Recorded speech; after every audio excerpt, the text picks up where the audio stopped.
These are the cars we loved in the 90s, but not anymore. The sports car market has changed a lot since the early days of the muscle car. The rise of the sports car in the 90s and its eventual downfall toward the end of the decade left a lot of enthusiasts scratching their heads. Now on with the list. First on the list is the SUNBIRD GT. The GM J-body platform saw a lot of changes over the decades, and Pontiac was a part of this. At one point, every GM brand had a car that was based on the J-body. Even Cadillac, as scary as that sounds. The original SUNBIRD GT was not a bad car by any stretch of the word, and a lot of the styling was better received than the Cavalier. But Pontiac had a problem with quality in the long run that made the SUNBIRD fall out of favor. Nevertheless, the SUNBIRD GT was at one point one of the most popular cars in the GM lineup. The Pontiac badge and the signature styling made it stand out from the crowd.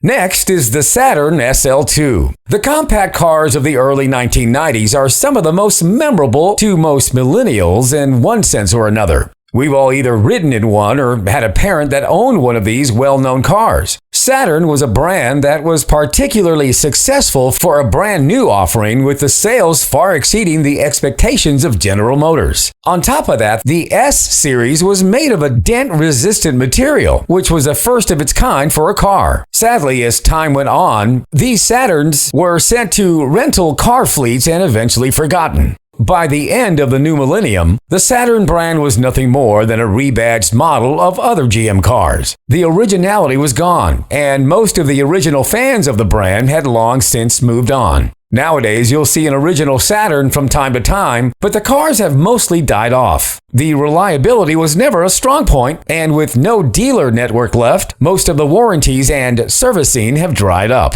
Next on the list is the Volkswagen Fox. It starts the moment you start the car. An experience that's distinctly Volkswagen. The quick acceleration, the sense of control, the car's surprising responsiveness, as if it were simply an extension of you. There is a word for this driving experience. Fahrvergnügen. Fahrvergnügen.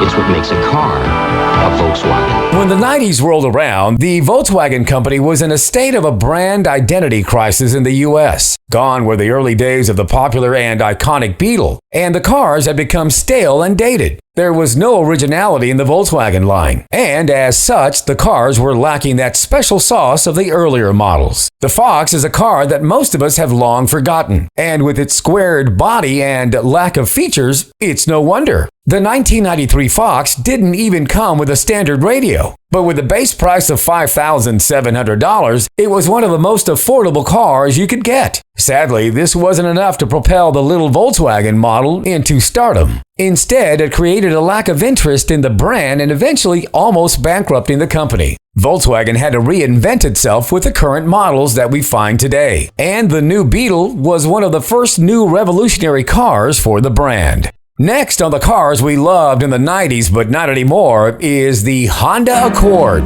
Even though the Honda Accord has been one of the best-selling cars in America, we thought it was time to make a few changes.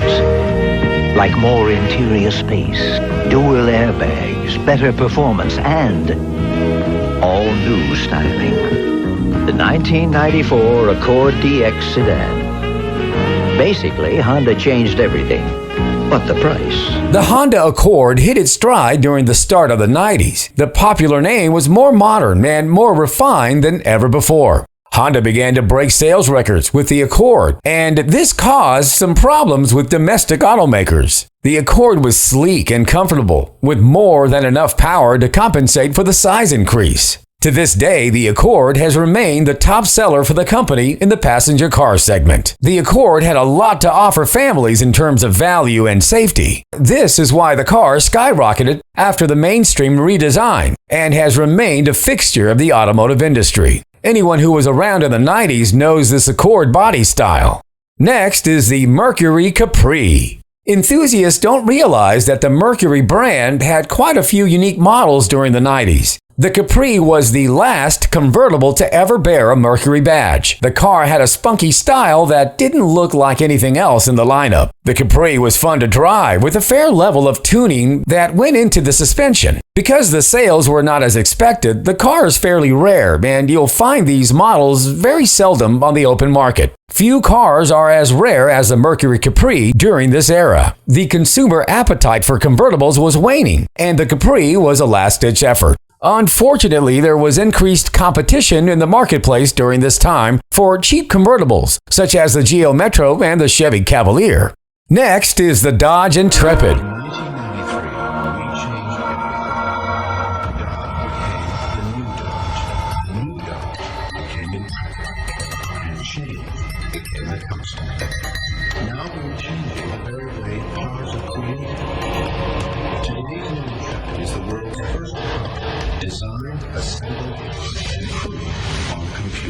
Although you might not realize it, the Dodge Intrepid was one of the most influential cars of the 90s. The Intrepid went away from the square design of the 80s and onto a modern design that was cab forward. Cars to this day utilize the same aerodynamic design that the Intrepid innovated at the time. The Intrepid was improved throughout the 90s, and the final car was quite a fine piece of automotive engineering. There is a very rare RT version of the car.